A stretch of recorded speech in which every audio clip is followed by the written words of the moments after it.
Hello दोस्तों, concept classes के YouTube channel में आपका स्वागत है।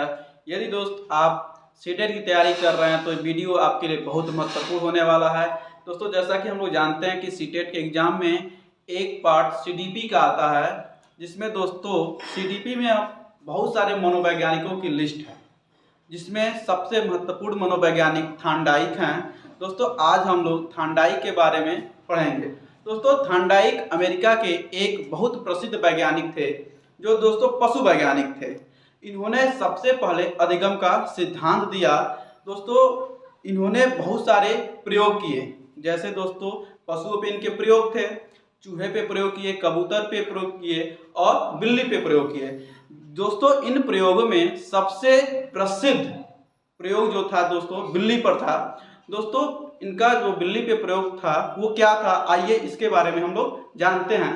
तो दोस्तों देखते हैं, इन्होंने सर्वप्रथम एक भूखी बिल्ली को पिंजरे में रखा और पिंजरे के बाहर एक मरी हुई मछली को रखा। दोस्तों, मछली के स्मेल से बिल्ली को पता चला कि पिंजरे के बाहर मछली है। दोस्तों, बिल्ली बार बार पिंजरे पर पंजे मारती है और बाहर आने की कोशिश करती है। दोस्तों, एक बार अचानक गलती से पिंजरे का गेट खुल जाता है और बिल्ली को मछली प्राप्त होती है। दोस्तों, इसमें तीन चीजें हैं, बिल्ली, मछली और स्मेल। दोस्तों, बिल्ली अनुक्रिया करता हुई और मछली को इनके द्वारा उद्दीपक बोला गया, और जो स्मेल है मछली का वो मोटिवेशन है। दोस्तों, ये प्रयोग हुआ। दोस्तों, थांडाइक अधिगम का नियम सबसे पहले दिए। थांडाइक ने दोस्तों अधिगम का जो नियम था, लर्निंग का जो नियम है, सबसे पहले दिया। दोस्तों, इनके नियम को एसआर थ्योरी भी कहा जाता है, उद्दीपक अनुक्रिया सिद्धांत। जैसे दोस्तों हम लोग अभी देखे हैं, इनके प्रयोग में बिल्ली अनुक्रिया करता है और मछली उद्दीपक है, और स्मेल दोस्तों मोटिवेशन है।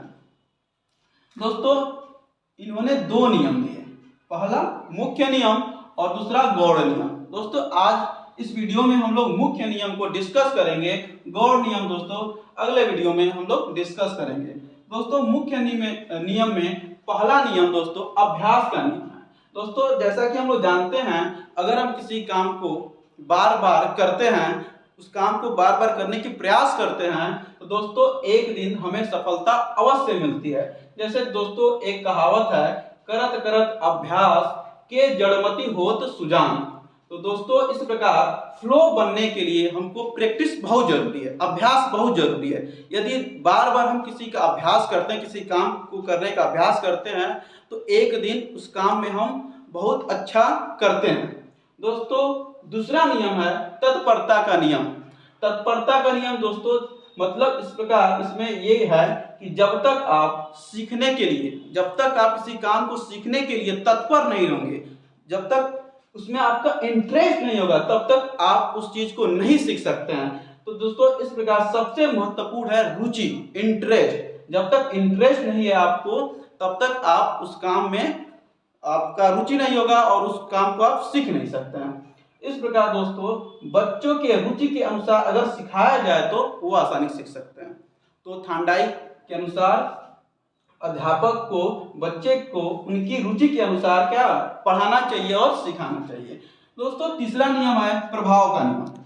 दोस्तों, यदि आप पर किसी चीज का पॉजिटिव प्रभाव है, दोस्तों तीसरा प्रभाव है प्रभाव का नियम। यदि आप पर किसी चीज का पॉजिटिव प्रभाव पड़ा है, तो आप उस काम को करने की कोशिश करेंगे। पॉजिटिव रहना चाहिए दोस्तों, तभी आप किसी को काम में करने आपको इंटरेस्ट आएगा। लेकिन यदि आपके ऊपर निगेटिव प्रभाव है, निगेटिव प्रभाव है, तो दोस्तों आप उससे दूर जाएंगे। तो दोस्तों, इस प्रकार इनका मुख्य नियम था, पहला अभ्यास का नियम, दूसरा तत्परता का नियम, तीसरा प्रभाव का नियम।